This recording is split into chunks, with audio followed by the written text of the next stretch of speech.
I have right here interesting device from Deye. This is a balcony ESS, so energy storage system, but you don't have to use it on balcony because it has few functions available. You can put it on balcony, connect PV, and connect this device to the grid, and you can power your house from the solar panels, and also it can store the energy from the solar panels. Second option is that you can use it as a UPS, so you can charge this device from the solar panels or from the grid and power from this device other devices. And if you have power from the grid, then it will bypass this power to the device, and when there is no power from the grid, then within 4 milliseconds it switches to its own power from the battery and the device works without any break. So just a UPS with additional option of charging from the solar panels, and you can use it as a off-grid energy storage. So just a portable energy storage. You can charge it from the grid, you can charge it from the solar panels and take it with you somewhere else, and you just have a portable energy storage. So you can use this device in a few scenarios, and it can output 1 kilowatt on the AC port, and its capacity is 2 kilowatt hours, but you can connect in parallel up to 5 devices, so in total you can have 10 kilowatt hours. And you don't have to buy 5 devices like this, you can buy just the battery modules, so without the inverter on top. So it's cheaper, and you can connect up to 4 battery modules to this element, and then you have 10 kilowatt hours instead of 2 kilowatt hours. And it also has Wi-Fi and Bluetooth, so you can communicate from the cloud or from your smartphone. But it also has built-in screen, so you can see all the information on the screen. So let's unbox it and see what we receive in the package. The device weighs 26 kilograms, so it is quite heavy, and they thought about it. So to unbox this box, we just open it upwards. We don't have to take it from the box, we can take box from it. At the top we have English and German manual, and this is the main device. And now without the top it is easier to take it out from the bottom, because on the sides we have handles. And at the bottom here are additional things. Here we have a cable to connect this device to the grid. So a classic AC plug with the other end that we connect to this device. Next thing, here we have a CT that we can connect to the grid at the output of our home. If we want to configure the device that it won't output any energy from house to the city grid, we can put this sensor at the cable, and it will make sure to not output more energy that the house is taking at the moment. So it will control it and just make sure that it won't export any energy from our house. But this is optional, you don't have to mount it. And the last bag, here we have a tool for disconnecting MC4 plugs, and we receive 4 MC4 ends because this device can support 2 strings, and we receive their plugs because not every MC4 connector is the same. The connectors from different factories are not fully compatible always, so it is always the safest way to connect 2 MC4 plugs from the same factory, so they are for sure compatible with each other and won't make fire hazard.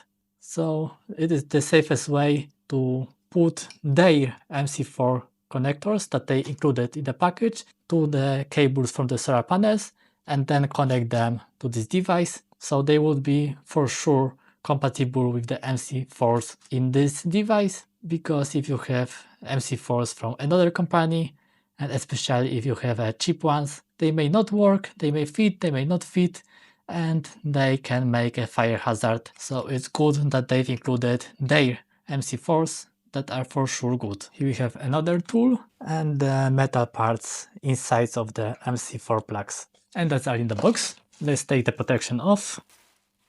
And that's how the device looks like. At the front we have the screen. From the first side, here we have the MC4 connectors. It can support up to 2.2 kilowatts solar power on those ports. Here we have the handle, And battery in and battery out ports, they are protected with a screw. So when you don't need it and it is at balcony, it is protected from the rain and safely closed with this screw. At the back we have specification and the informations and the certificate. And at the other side, here we have the grid plug. So this cable we connect to the first port. Second port is CT. So this sensor we can connect to the second port. Next thing are parallel ports. So they are for communication between the battery modules. And the last thing is AC output. It is also screwed, so it won't accidentally open. But if you want to use the device as a UPS, then you can unscrew it and connect devices directly to this device. Or if you don't need UPS function, you can just connect it to the grid using this cable, and it will send the power to the full house on a single phase. And at the bottom we have USB ports, to USB-A to USB-C. They are normal ports, not a high power one. So the USB-C can support 15 watts and USB-A 12 watts, so enough for charging normal devices. But for charging a laptop it's not enough, but you have this AC output and you can connect just fast charger to this AC output if you would need a high power USB-C port. And it has LFP battery, so a modern durable battery that are safe and should last for 6000 cycles, and then it should still have 80% of the capacity left, so it should be durable for many years. So let's turn on this device and connect it to Deye Cloud, and let's try the UPS function if it will work within those 4 milliseconds as they say. And then let's put it on the balcony and test charging it from the solar power. Let's connect this cable and let's turn on the device on the side, and the device is turned on. We have power from the grid and touch screen. It is taking right now 0 watts. I've turned on the inverter, so this top part, but the battery module has its own power button on the side. So let's also turn on the battery.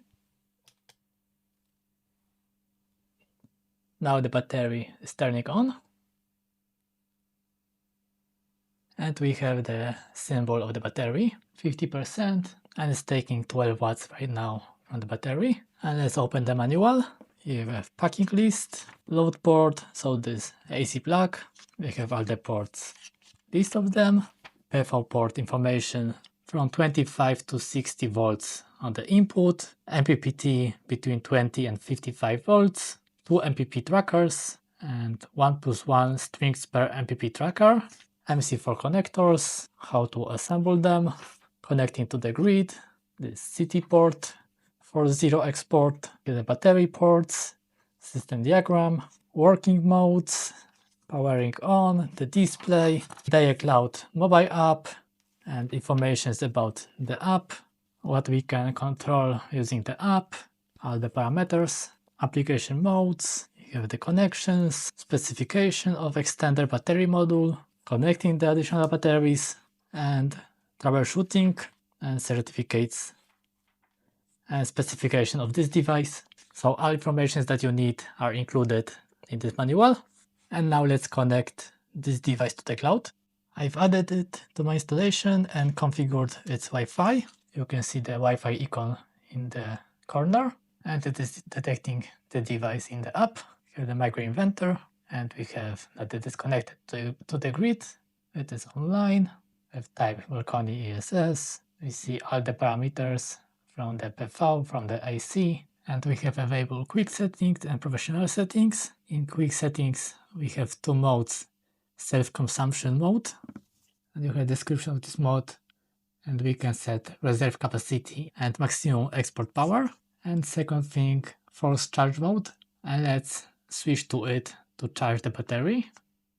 And now you can see the battery is charging from the grid when I switch the mode, and the diode is showing that right now it is charging. And let's go to the professional settings, and here we have much more things that we can configure. So there are things that we shouldn't change, like battery type, because this is LFP and it won't have another type. But we have things like work mode, green power mode, full recharge mode, customize mode, and you can customize everything that you want in this device. So you can easily configure this device how do you want. And there is also option to bind LoRa device. And we have the graphs available, production, grid, consumption, day, month, year, lifetime. We can see all the data. Let's disconnect it from the grid. There is no grid, the battery is not charging, there is no load, so it's now in the off-grid. The app will update in a few minutes, but let's try the UPS mode. So when it will suddenly lose the power from the grid, the output port should work all the time. So let's see if the UPS function is working. I have to unscrew the two screws on the side to unlock this AC port. And now I have access to this port. And so I have 800 watts heater. It can output up to 1000 watts. And for 10 seconds, it can output up to 2000 watts in off-grid mode. So 800 watts shouldn't be a problem. And additionally, I want to see on the oscilloscope how fast it will switch. In the app, you have information that this is off-grid right now. So let's connect it back. And I will switch it back to self-consumption mode. Let's turn on the heater and see if it will work in a bypass mode or it will first take energy from its own storage. I've set it on 400 watts and we have the UPS on, and we can see it is taking energy from the house and in the UPS mode putting it to the load. And if I would switch the mode to force charging, now the device is charging.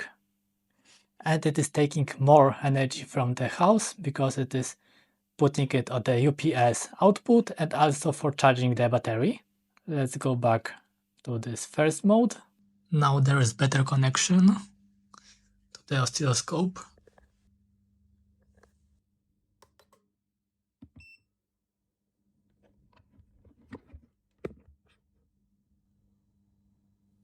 And when I will enable the power from the grid,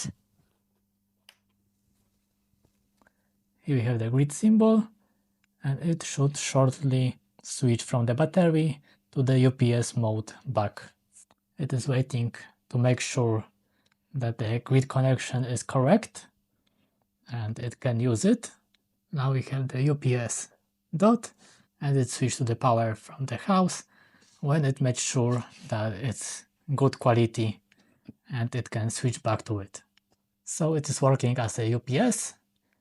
And now let's put it on the balcony and see if the charging from the solar panels is also working.